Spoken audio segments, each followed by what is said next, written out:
Bom, gente, estamos aqui em Boa Viagem, Ceará. Que é uma honra muito grande filmar aqui o melhor pedreiro do mundo. Achamos aqui em Boa Viagem, Ceará. A Vila Azul, menino. A Vila Azul é o bairro da cidade. É o melhor pedreiro do mundo. Vocês estão vendo aí, ó. O nome dele, posso falar seu nome, cidadão? Pode. Damião. Damião Delmiro. Lira, Damião Lira, não é isso? É. Damião Lira. Pronto.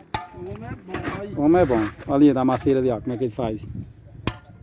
Ó, como vocês estão vendo, a massa tá pouco ali, ó, porque não tem servente no mundo que dê conta pra esse homem. O homem é bom, ó. Aí tem uma certa dificuldade de pegar a massa ali, ó, que é pouca, a massa é pouca no fundo da macieira, gente, ó. Aí, ó, o homem é bom. Esse homem é o homem de 1.700, cidadão. 1.700. 1.700 tijolos. Ele senta no dia de serviço, gente. Ele cumpre as 8 horas dele de trabalho, fechando as 8 horas com 1.700 tijolos. É bom, o homem é bom. Recordista esse homem. Então nós achamos ele aqui no Ceará. Boa viagem.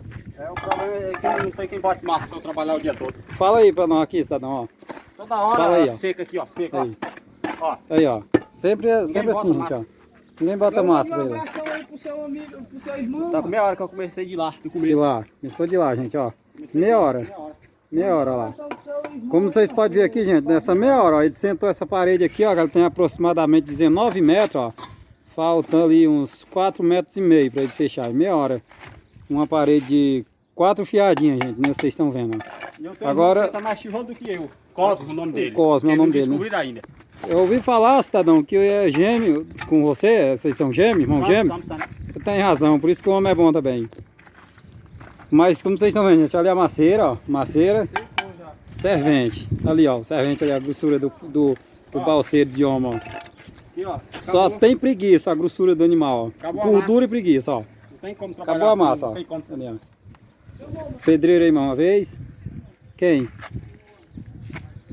Pronto. Então vamos fechar aqui, gente. Não tem mais massa, não adianta mais fazer essa gravaçãozinha, essa filmagem, gente. Valeu, obrigado. Ai, gostosa.